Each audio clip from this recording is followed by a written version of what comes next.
Good evening, मैं हूं doctor Mohit Saraogi and I am the director of iris IVF centre Saraogi hospital. And आज हम आप सबके साथ डिस्कस करना चाहते हैं about complications in IVF. Now IVF जो ट्रीटमेंट है या टेस्ट ट्यूब बेबी का जो ट्रीटमेंट है, ये कोई भी कपल के लिए एक बहुत ही बड़ा स्टेप रहता है एंड इससे एसोसिएटेड हर कपल में कई सारे क्वेश्चंस आते हैं कि भाई यानी इसकी फाइनेंशियल प्लानिंग कैसे की जाए, क्या ये सेफ है बेबी के लिए, क्या ये मदर के लिए सेफ है, क्या इसमें कंप्लीट बेड रेस्ट लेना पड़ेगा या फिर क्या हमारे हेल्थ पे क्या इंप्लीकेशंस होने वाले हैं। एंड इसका एक काफी बड़ा या काफी इंपॉर्टेंट डायमेंशन होता है सेफ्टी। तो इसी को लेके हम ये टॉपिक आज डिस्कस करना चाहते हैं। और जब हम कॉम्प्लिकेशंस आईवीएफ के बारे में बात करते हैं तो हम ब्रॉडली स्पीकिंग इसको दो पार्ट पे कैटेगराइज कर सकते हैं। एक कॉम्प्लिकेशन जो बच्चे से संबंधित है, ये बेबी से रिलेटेड है, और सेकंड मटरनल या मदर से रिलेटेड कॉम्प्लिकेशन। सो पहले तो मैं ये बिल्कुल क्लियर करना चाहता हूँ कि ये प्रोसेस जो होता है ये बेबी के लिए एब्सोल्युटली सेफ है।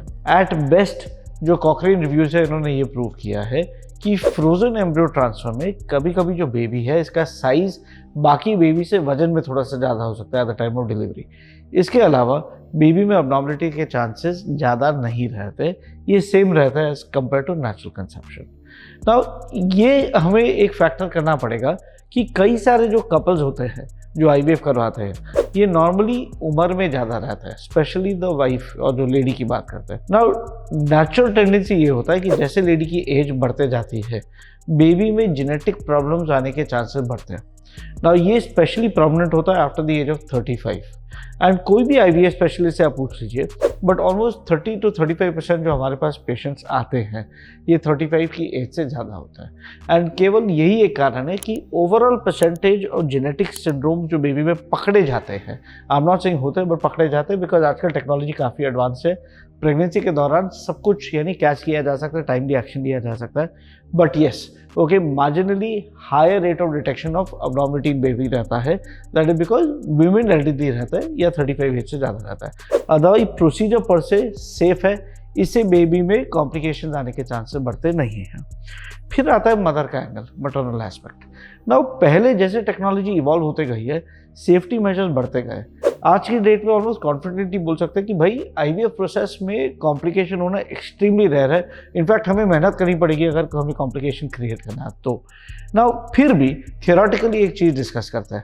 पुराने ज़माने में कॉम्प्लिकेशन हुआ करता था जिसको बोलते हैं हाइपर स्टिमुलेशन सिंड्रोम। इसका मतलब ये था कि जिस लेडी में अंडे ज़्यादा निकल जाते थे उनमें कभी कभी पेट में और छाती में पानी भर सकता था और ये 3 वीक्स तक लगभग रहता था।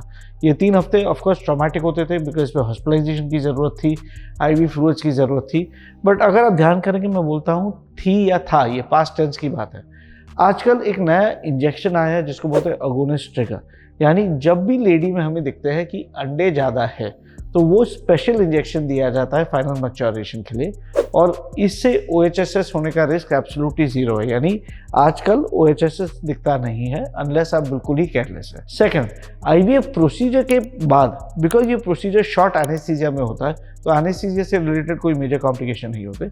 इनफैक्ट प्रोसीजर के 1 घंटे बाद पेशेंट कॉन्शियस होता है, पहले थोड़ा सा लिक्विड्स लेगा, थोड़ी देर बाद यूरिन पास करेगा, प्रॉब्ली 2 घंटे में घर भी जा सकता है एंड घर जाने के बाद अपने रूटीन लाइट एक्टिविटी चालू कर सकता है। यस, प्रोसीजर के बाद हल्का सा पेन एक्सपेक्टेड है जो कि कुछ घंटों में सबसाइड हो जाता है। हल्का सा ब्लीडिंग हो सकता है, वो भी 1 आध दिन में सबसाइड हो जाता है, बट इससे ज़्यादा कोई कॉम्प्लिकेशन हम एक्सपेक्ट नहीं करते। So long story short, IVF या टेस्ट ट्यूब बेबी प्रोसीजर बिल्कुल बेबी के लिए और मदर के लिए एब्सोल्युटली सेफ है। एंड अगर आप इसी को लेकर के अभी तक हिचकिचा रहे थे ये प्रोसीजर के लिए आगे बढ़ने में तो बी रेस्ट अश्योर्ड ये प्रोसेस के लिए आप बेफिक्र होकर आगे बढ़ सकते हैं। Thank you, have a good day.